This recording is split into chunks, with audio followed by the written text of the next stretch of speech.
All right, we're here with our Ivar head, and it's got its new artery in the neck. This is made out of 20% ballistics gelatin. It has a coconut skull, which is harder than a human skull just by itself, without it being able to give and without the 20% ballistics gelatin. You've got your PVC jaw that we've added as an addition to add some facial features and have an actual bone structure to cut through. And the PVC spine acts very much like a human spine. For the best of our testing, it's perfect. The thing has give to it. So it's not like hitting a static target, and you're cutting through the ballistics gelatin, which is tougher than flesh. So I think all in all, it's a very good test. And we're going to be testing the Wilburton. This is from Burridge. This is a beautiful example. He did an excellent job. I love the sword. We've tested it out in another video with the rolled wet newspaper. We used extremely thick rolls, and it cut immensely well. We don't even know how to describe it. For the size of the sword, this shape is a cutting edge. But I mean, they always say you give something up if you give something cutting ability and lose out on something else. This one, the tip is shaped pretty much like the Now A2, and the Now A2 is an excellent thruster. So up to a certain point, it is the shape of the Now A2, and then it gets fatter. But as like my friend Roland Warzeka would say, a big wide blade, if you can get this in your opponent, it will cause a much bigger wound, so why not? So at that time period, with the lack of some armors and stuff, this blade would probably be superior. I mean, in my opinion. The Now A2 is a good mix in between of cutting and thrusting. This is probably better at cutting and not quite as good at thrusting, but I don't think it's that big a trade-off. If we can see what kind of cutting ability this has, and I think it's going to perform extremely well. The Now A2 did. But go ahead, we're going to try this out now, and let's see what it does to old Ivar. Okay, we've got the Wilberton. This is a British Bronze Age sword. And you've got the typical grip that Neil Burridge will put on there. If he puts the generic grip, that's why he allows you to put your own. It's got a perfect disc on the back, which I think is great for a lot of the thrusting swords and the Now A2 and stuff.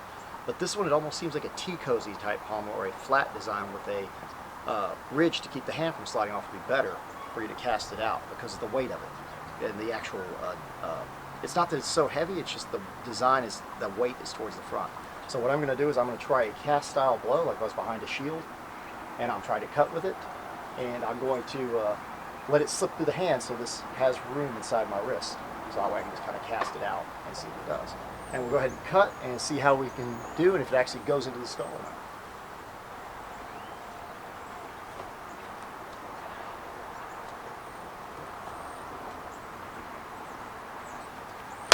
Ah! And I would say we pierced our skull and went clean in. Ooh, that's nasty. We cleaved it clean open. You can see the blood coming out. Running down the nose, and cleft the nose in half as well. That is nasty.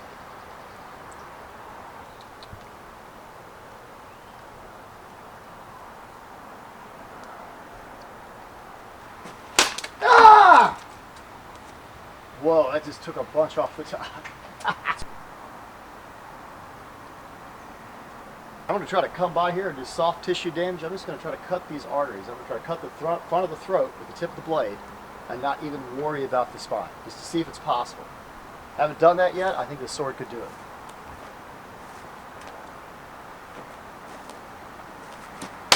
Oh, oh, that is nasty. You get to see what happens with the arterial damage now.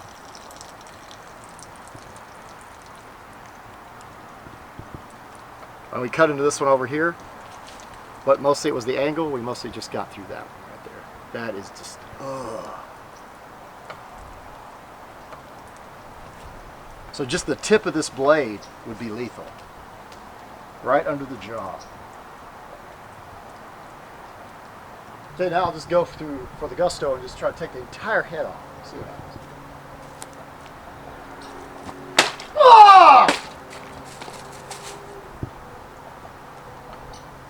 I would say that's exactly what that did.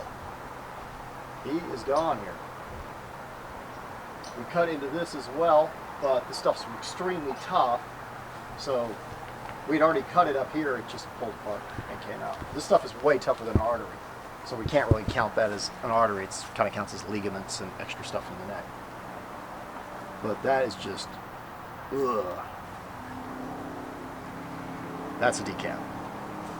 Beautiful from such a small sword with a nice balance, nice blade heavy cut. Beautiful. Neil, we are so happy that you sent us this.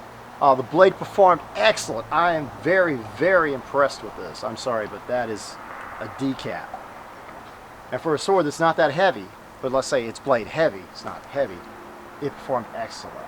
Cut the top of the skull off. We cut into the skull. We cleaved through the jaw area into the eye here, like into the skull, which I was very impressed with as well for the size of the blade. But this is what's truly amazing. We cut the arteries in the neck, as you can see up top here, a clean cut through, and it sliced in and up. And then we came back and took the head clean off. So I mean, this right here, just this PVC tubing, is a lot tougher than actual artery. So I mean, that is amazing. With the 20% ballistic gelatin and our coconut skull, the bronze performed extremely well. Held up, not much bending. It performed extremely well. Thank you so much, Neil, for sending us the Wilberton. It's my favorite sword now, I gotta tell you, out of all the bronze weapons. Be sure, everybody out there, if you like us, to like the video, leave a comment, be sure and subscribe to our channel, and you can go by our YouTube boat crew at Facebook, and it's our private group. Become a member there if you like and interact with us. Or you can go by our like page if you just like to go by there and like our like page, and we have all kinds of new content and stuff and different historical stuff we put up on there and fun stuff as well. They'll be shared to your page if you do that. If you want to help us out on Patreon, that's www.patreon.com/Thrand. You can go by there and make a monthly donation if you'd like to do that, and that'll help our channel out. Or maybe a one-time PayPal donation at thanethrand@yahoo.com is the PayPal ID, and actually a email if you'd like to donate stuff to us, like Neil Burridge likes to send us the bronze swords. We greatly appreciate it. It's an honor to receive them and to test them. I love the Bronze Age. I love the bronze weapons, and he makes superior quality bronze weapons. As you see here today, what we've got, cheap bronze weapons that they have at some of these other sites online would have just bent and wouldn't be able to do any kind of damage to this. They'd have been terrible. This is beautiful. This is fine craftsmanship like you would have seen back in the day. Hope you all enjoyed it. Have a good one, and farewell.